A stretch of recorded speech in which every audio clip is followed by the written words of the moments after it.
Alrighty, how's it going, everybody? So today, what we're gonna do is something actually a little bit different. I got a ice blue Nintendo 64. The seller said that it had a cosmetic scratch right here, but they must have sold me a different one because this is in pretty good shape. I got the controller with it. This is a Japanese model. I have a couple of cartridges that I'm gonna get of games that I want to play, but then I'm also getting a an EverDrive for it. So basically, I can play, mods and hacks and things like that. It's a little bit more complicated than things I've done before, so I'm a little nervous about it. But this seems pretty easy from what I've seen in teardowns and stuff. So we're gonna go ahead. The first thing I do for cleaning anything is I give it a spray and I actually wipe it down. It's kind of been all over the place. This one's actually traveled more than I have. And all right, so the first part of disassembly is actually to take out um the jumper pack. It's this one's held down by a sticker, which I already removed before. But you can basically just take it off. I'm not worried about being destructive with the sticker. I am gonna kind of try to be gentle about it, but I'm not really worried because I'm getting the expansion pack as well.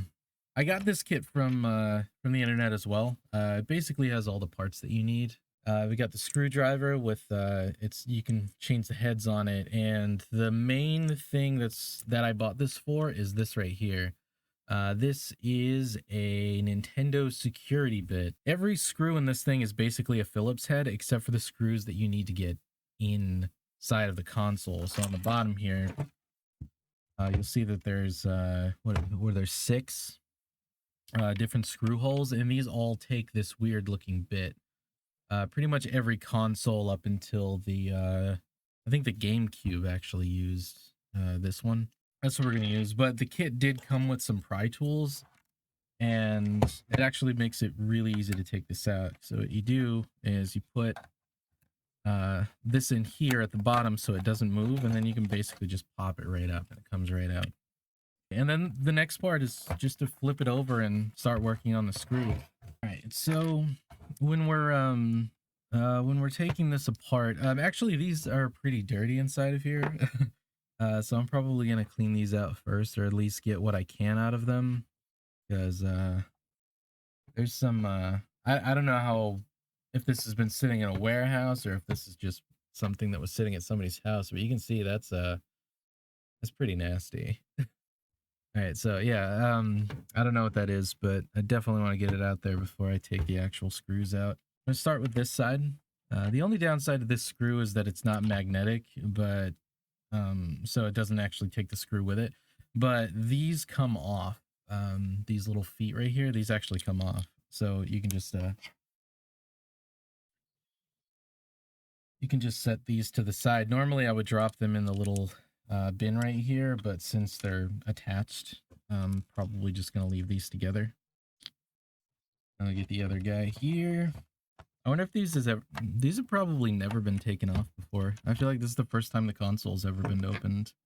Thinking about it, I'm gonna have to clean these, so I should probably take them out. One more right here on the front. This console isn't super stable, so I'm just trying to be somewhat gentle. All right, and these, since they don't have the little feet, I'm just gonna loosen them all up, and then I'm gonna turn the console over. Okay. There's another one, and the last one. All right, and these ones, just flip it over and dump them out. Then we got 1, 2, 3, 4. And with that, we can open this guy up. You can actually see a little bit of damage. I'm not sure how well it shows up on camera, but you can actually see a little damage right there. There were little pegs in here, and they basically just clipped them off. I don't think there was anything in these that specifically prevented you from being able to play region games, except for the shape of the cartridges. But removing that little part right there basically allowed any cartridge to fit in here. So I think that's how they got around the region lock on that. Seems kind of weird that Nintendo would use something so primitive to prevent that. But I mean, it was the 90s. And this was like one of the most advanced pieces of technology at the time. So I guess that kind of makes sense. All right, so I'm going to take apart this guy right here. You can see this is pretty yellowed too. This is definitely, it's not visual. It's not visible. So I mean, it doesn't matter that much. But for the sake of making everything look nice, I'm basically going to give the same treatment as if I would anything else. So these screws are a lot easier to get out. Okay. So I'm just keeping these separate. All right, so that is actually pretty nasty. That is really gross.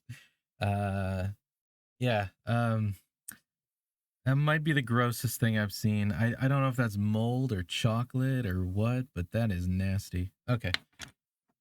So, I mean, that's part of the reason we're doing this. These are actually kind of easy.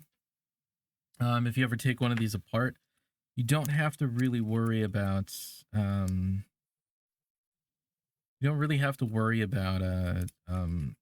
which way these go in, because if you can see, they're actually different lengths, so they only fit in one way. The only thing you have to be aware of is that they have the little spring on them. You just want to be aware that the spring is there, but when you put them back in, you just make sure that the spring is loaded. That way when you pull it down, there's some tension, but we'll worry about putting it back together after it's clean. And then the other part is the little buttons. These are pretty easy to get out. You can see they have a little pinch lock right there, and then it pops up.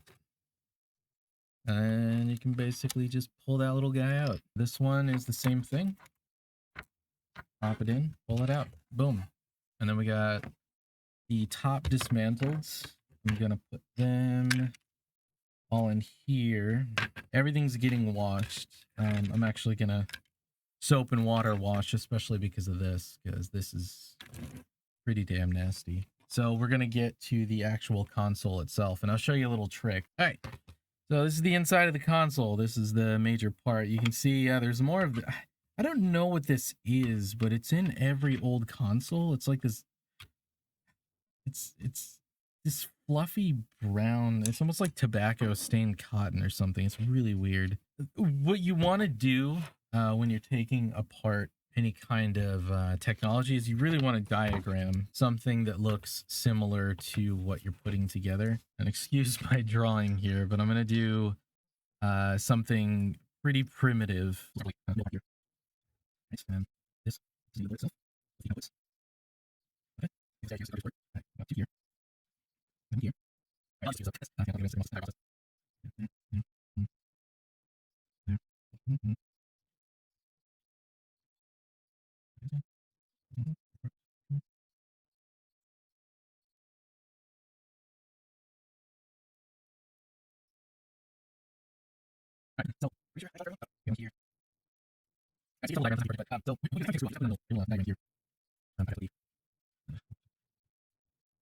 All right. So then you just kind of go into it. Everything's still in frame.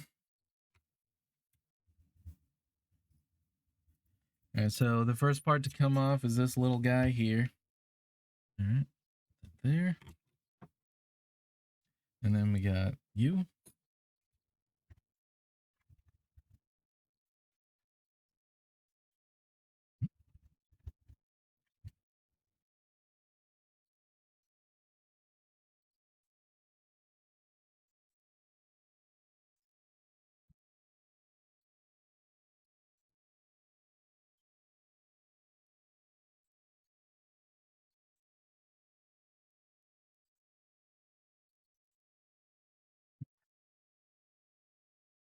Don't be afraid to switch tools. You know, there's always a different part you need. Now, these particular screws, from everything I have been told, are the most likely to end up damaged. So they're definitely something you want to be careful of when you're taking this apart. It seems like a lot of these screws are very similar.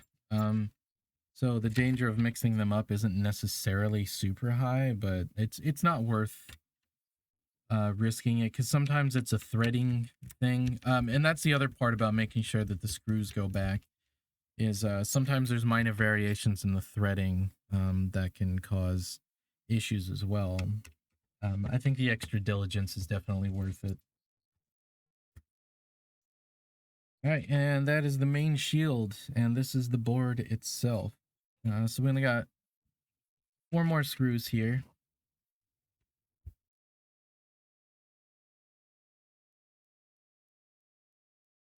All right. And those are all the visible screws that are holding the board in. Worth mentioning that there are some standoffs right here. We've gotten everything taken apart. So I took the bottom shield off. You know, the bottom's here. This is going to get cleaned. But I'll have the board itself. And I'm just gonna...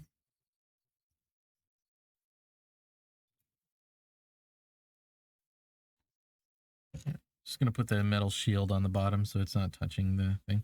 I'm just gonna clean it up a little bit. Actually, you can take this off right here. You just want to be gentle about it, but this has pins on the bottom, and a lot of people don't know that this actually comes out. So when you go to clean it, especially, again, it has this kind of cottony tobacco thing. You know, a lot of people don't know that you can take that off. So it's a good idea to do so. You can get in there, clean it out, dust it out, because it is kind of, can't really tell, but it is see-through. So you can get in there with some duster. So yeah, what we're gonna do now is first we're gonna dust the board off.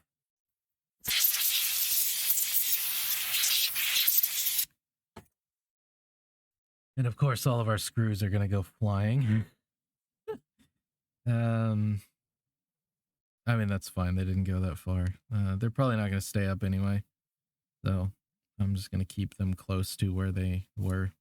Never use anything less than 90%. Some people say you can get away with less, but 90% evaporates quickly. 99% is ideal, but you can use 91%. That's fine. You can get away with it. The less water content, the faster it evaporates, the better, because you don't want, you know, you don't want any of these parts staying wet for too long, especially if you plan on powering it up. You want to make sure it's completely dry before you do anything else. So what I like to do is I like to use a little shot glass.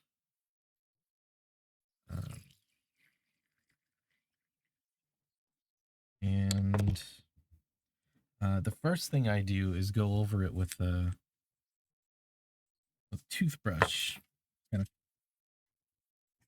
yeah, a lot of stuff. Anything metal gets cleaned with alcohol, and anything that's plastic, or, you know, in this case, this is plastic, but I'm still going to clean it with alcohol.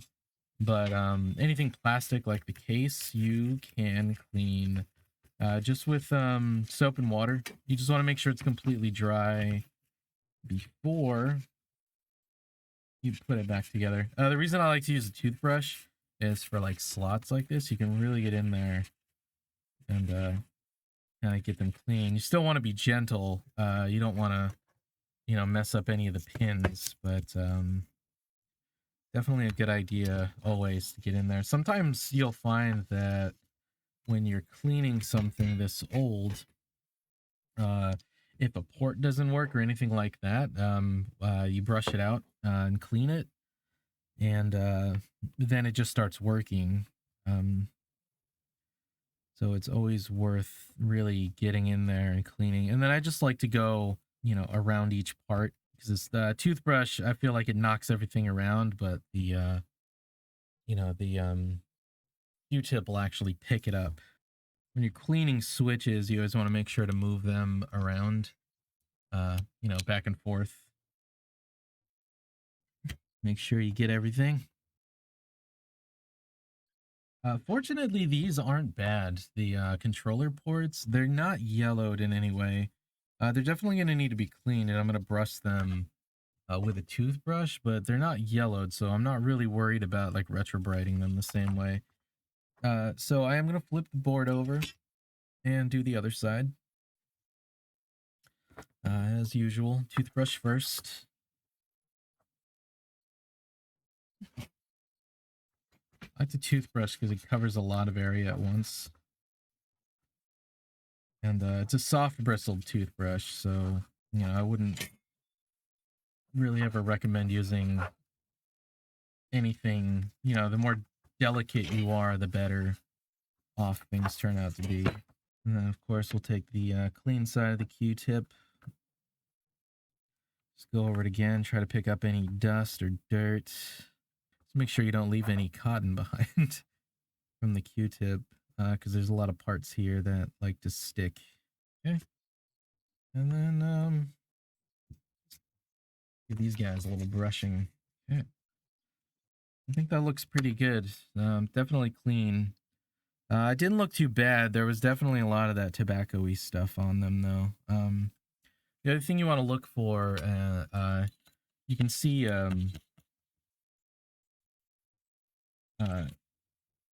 alcohol is pretty good at getting rid of tarnishing. So, like, you got that little red right there. You know, it's inevitable, especially with a lot of this stuff that's not galvanized or protected in any way. So, it's a good idea to go over them and just kind of try to get off as much as you can. That'll definitely work to extend the life. These look like they are, but they're actually, I think they're just copper or some kind of copper alloy. So you don't really have to worry too much about those. It's mainly this these pieces of steel right here, and that looks a lot better. There's not any noticeable red anymore, and I'm gonna say that looks pretty good. Definitely gonna let this dry for a while just to make sure. I have no intention on putting it back together because in the morning, I'm gonna do the retrobriting on these guys before I go out, and hopefully by the time I get back, they'll be looking good and ready to put together. But I'm gonna leave them out as long as I can. Any other metal parts can also be cleaned the same way, just with a toothbrush. Little trick too. I don't necessarily see any reason to do it to this per se, but if it was really bad, like if there was noticeable corrosion, one thing you can do is you can actually soak them in vinegar, and it'll break down a lot of the oxides in the metal, and it'll make it look significantly better. I think this is pretty good. I may consider doing it, I may not. But yeah, you can just use regular vinegar, the same stuff that you would put like on a salad or, you know, in dressing or whatever, and you know, that'll work to clean things up. These little parts you definitely got to be careful with because they're small and they can bend easily. This is actually not bad. I just wanted to go over it. A lot of these little pieces, they kind of hold up a lot better than the bigger ones do. Probably just because of surface area. So this whole process really isn't that bad. The smell of the alcohol can be a little overwhelming, but that's about it. So for this one, I'm gonna wipe it before I clean it, just because I don't want to kick up all that dust. Let me just use a little bit of alcohol to try to pick up as much as I can into the paper towel. And it looks significantly better. And then I'll just give it a little bit of a brush. A lot of this stuff has held up pretty well for the last 15 or so years. Yeah, this part actually held up probably the best of all the large pieces, I would say. Give this a head start on drying off. I really don't like when things stay wet too long, especially electronics. Okay, and I almost forgot about this guy here. This definitely want to be gentle with. Not a good idea to leave it alone. Definitely want to clean it. And this specifically, I'm going to put back in the board. I just wanted to take it off to clean it. I don't think this side comes off. I think it's clean enough though, and it's also an IO port that really doesn't get used, so I'm not too worried about it. But I'm pretty sure this is just attached to the board. It looks like there's some solder joints, so yeah, definitely don't be afraid to take this guy off. Just be very gentle with it. It's actually really interesting because this alone is the Nintendo 64. I mean, you have the parts out here. I mean, this is mostly for shielding to prevent interference, but the actual console itself is just this little board right here. You know, today this thing would be probably about the size of your thumb, if that. You know, especially with the power that it has. We still can't emulate it perfectly, which is kind of the interesting thing too, is even the most modern emulator doesn't seem to get this right. And I know it's more of a programming thing than it is a hardware power thing, but you know, just incredible piece of hardware, I think. I thought I was missing a piece. Okay, we got one more guy right here. Okay, we got one more guy right here. Give him a quick brush off, make him look nice. I just wanted to do that, make sure I didn't lose anything. You know, wouldn't be the best thing in the world if I were to lose it. So, yeah, yeah, that's this, and then we're gonna go on to step 2, which is cleaning all the plastic parts off. All right.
Alright, you got this guy right here, and then we're gonna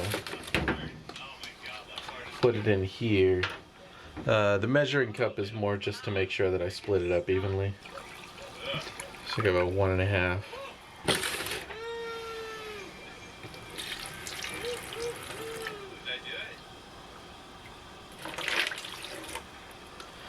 And then the rest of it you fill up with warm water.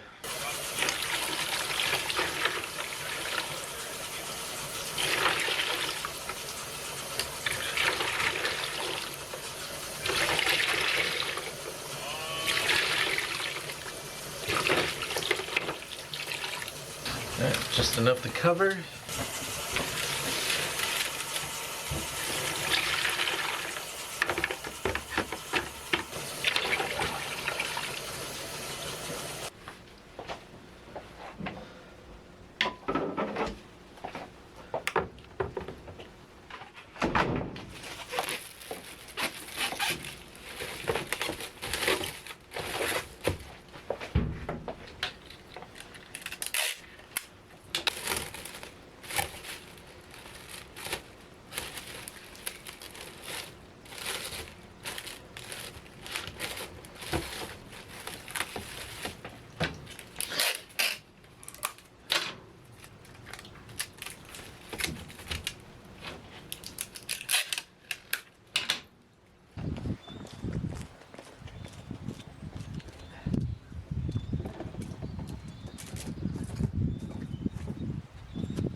Okay, so about an hour and a half into the retrograding process, and I just kind of wanted to get an update and see. You can definitely see a significant difference. Like, this was yellow before, and now it's a lot cleaner. I mean, I still have some more time for it. Usually takes about 2 to 3 hours, depending on how bad it is. But this definitely looks really good compared to what it was before. The blue, I mean, I would call these done. There's no yellowing in them at all. They had a slight green tinge before. It was hard to pick up on camera, but it was definitely there. But yeah, no, this, I've never done this before, and I'm just kind of overwhelmed at how well it works. Like, this is almost brand new looking. Okay, this is actually them done. Yeah, I think we're gonna call it quits here. They look pretty good. Definitely white. Definitely can't see any of the yellowing. The plastic does have a slight color to it, but it's almost like purple now. I think all of the yellowing that's in it is gone, but 100% improvement, especially this part was like the dirtiest part of it all. That definitely looks way better. And that's the top. No more green. Perfect. Ice cream.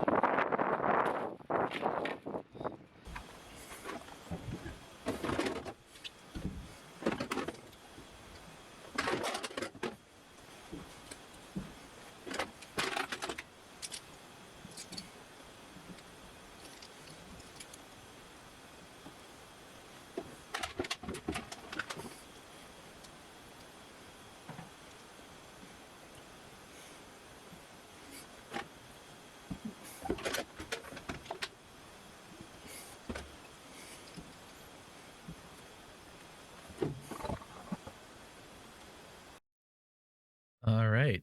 So this is it. We got all the parts together, and as you can see, it does not have the yellowing. I mean, you can actually see that there was kind of a very, I don't know if you can see it on camera, but you can see it in person. There was a very slight purplish tinge that they gave the white plastic. It just definitely shows up now much better than before. All the parts, the little door, even this, which was the dirtiest part of it all. This actually had that gross stuff on the inside. Nice and clean. It's not yellow anymore. It looks really good. And now for the finale, we are going to get the console back together. Okay. So, step one, we're going to put the base down. Okay. All right. So, the first part we're going to do, we're just going to put this little backboard on. And you can see how good that came out. It's not yellow at all. You know, it definitely has that slight kind of icy purple color that it was originally going for. And I'm really excited about how this came out. So the first thing that we got to put down, basically just have to reassemble. All right. The little LED light. And then next we're going to lay you down. And then there's, get the controller ports and the guides. Line everything up. Then put this guy on. All right. And then this guy goes down. We got this little part right here. And then we got the other clamp goes down here. And of course, yeah, this guy goes there. All right, so now what we're doing is we're going to bring back our template.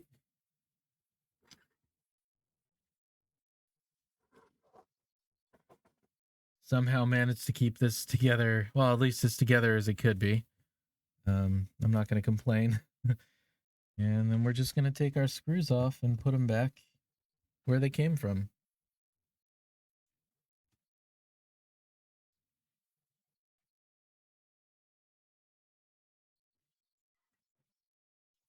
Okay. So we'll start with this one.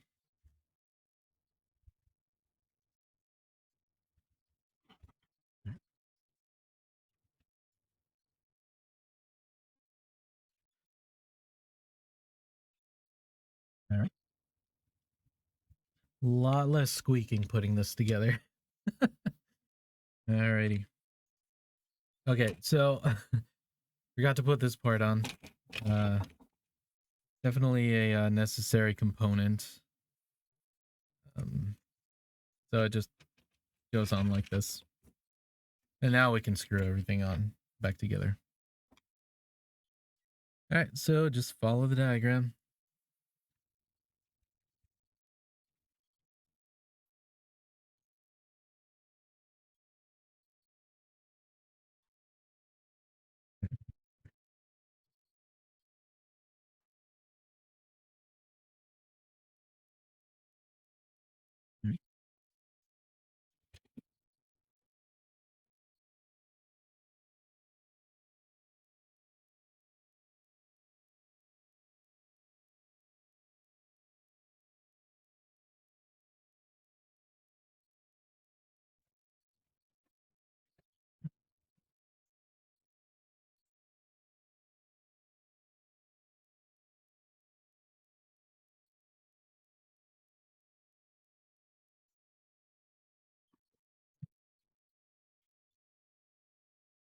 Alright, so these are the delicate ones. These definitely want to take your time with. Don't tighten too much. And the second you get any kind of resistance, you just stop. Alright,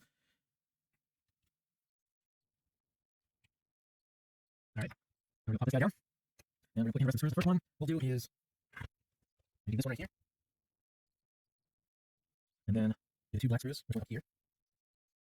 And these ones have the little nut on them, so goes here and here. And then we have to do is make ones that hold on heat sink, and we're all set. We got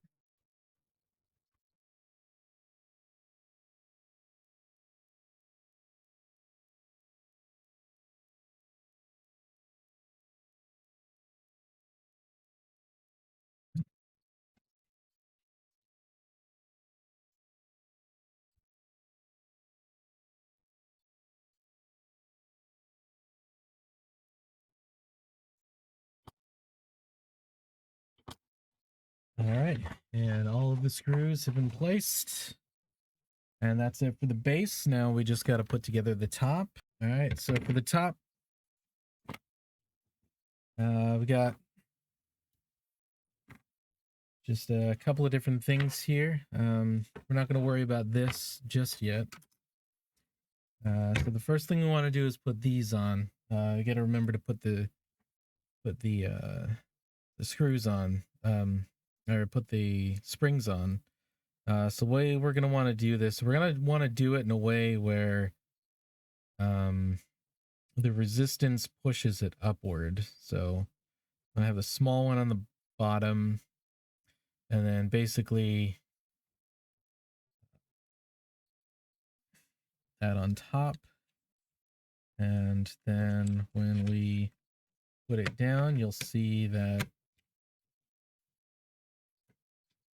closes like that. It really only works one way. You'll know it does. You'll know it's the wrong way if you're not able to close it. Put that in there. And then we put the cartridge slot on top. Two screws for that. One of them goes right here. And the other goes right here.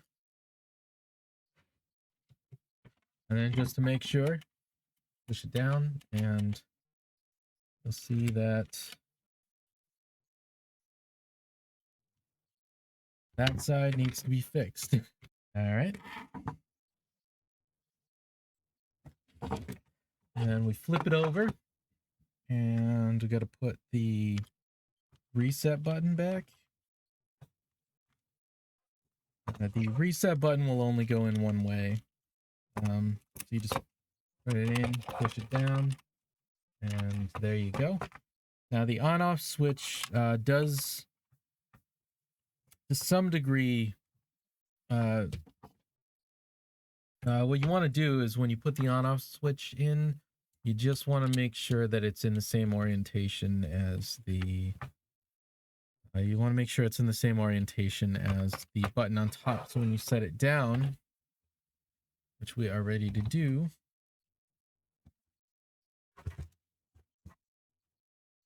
the switch is able to go on and off. And you'll see cartridge port works just fine. So last thing to do, we turn this guy over, put the feet back on, and then we can slip it down.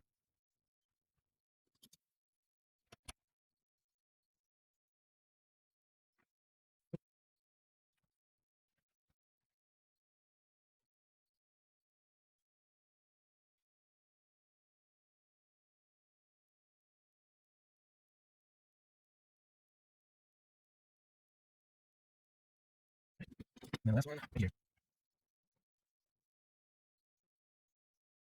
All right. And that is it. It is done. Got Nintendo 64 looking pretty damn nice.